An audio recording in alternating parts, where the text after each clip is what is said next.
Hey, welcome to the Circle WC Ranch and the Wilson Combat Channel. If you haven't subscribed already, we hope you will. This, as you might have gathered, is a 1911 pistol, and sitting on my left is a fellow a whole lot of people call Mr. 1911, Bill Wilson himself. Now, he came along, he and I were born about the time this gun was ready to go into the museum, and we have both witnessed its resurgence over the years. Right now, in the first quarter of the 21st century, we are seeing this gun resurgent again. Bill, why do you think that is? Well, Massad, first off, welcome back to the ranch.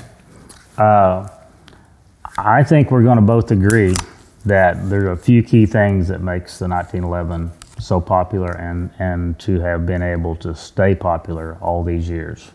Number one's got to be, I mean, you can get great triggers on these things. It's hard to get a trigger pull on most guns that you can get on a 1911 relatively easy.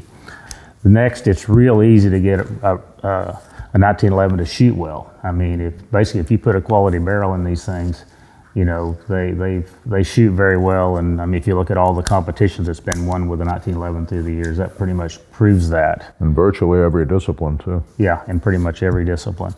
So you've got superb trigger, you know, good accuracy, and then the longevity. I mean, a steel frame 1911, even in 45, I mean, you can't hardly wear one of the things out. We've had guns come back into the company that serious shooters have had. You know, kind of the one gun guy. We might be putting the third barrel in that gun, and the rest of the gun is still very sound. You know, and it's been shot that much, and might have a crack at the dust cover there. That's relatively common in a 45, and but doesn't mean that it's by any means wore out. So I think those three things are the primary ones. But then the fact that even though it's a big, relatively heavy gun, the fact that it's so thin, you know, that, you know, it's a pretty concealable gun and a pretty comfortable gun to carry. Yeah, we have more concealed carriers in the United States today than ever, and particularly if you're looking for discretion and carrying the gun inside the waistband, that thin profile really means a lot.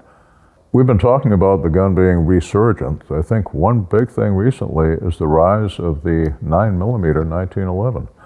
Bill, I was shocked a couple of years ago when you told me you're making more of these in 9mm than you are in the traditional caliber 45 ACP. Yeah, but you know, that's actually turning back the other way too. I mean, it went to a point where, you know, the 9 was passing the 45. And now it's kind of that pendulum swinging back the other way, and we're building more and more 45s again. Why do you think that is? I don't know. I mean, my theory would be maybe we got more younger guys getting into 1911s, because let's face it, us old guys, we don't like getting beat up by 45s anymore. We like to shoot 9mm. Yeah, when the hands start getting arthritic, that light 9mm recoil and that heavy slide makes this literally an orthopedic pistol for comfort. Yeah. Even in the 45, because the mechanism is soaking up so much of the recoil, you're getting pretty close to 357 Magnum stopping power, if you use that phrase, and a gun that kicks a whole lot less than a Magnum revolver and has half again more rounds on board. Yeah, very pleasant to shoot. But it's, you know, it's a popular gun in both calibers. It just keeps it's like the Energizer Bunny. It just keeps going and going and going. And look how many different manufacturers now make 1911s. And that's the truth. You know, right now, I mean, you go to a major distributor's website now, like Sports South or Davidson's, for example, and go look at the guns in stock. There is no 1911s in stock. I mean, that again shows you how popular they are, because they're in short supply. We're also seeing folks realizing that one person's bug is another person's feature. Case in point, a lot of people like the striker fired gun because they want just a simple point and shoot. Think, oh, a safety, wow, that would slow me down. We're also today, more than ever, seeing realistic self-defense training that includes combatives. Combatives being the combination of hand-to-hand fighting with a deadly weapon involved.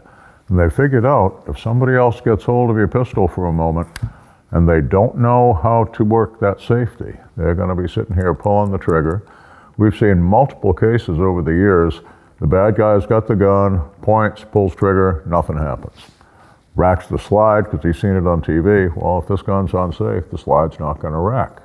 Well, where's the biggest lever? Well, that's not doing anything. There's a button, I'll press the button. Damn, the magazine fell out of my foot.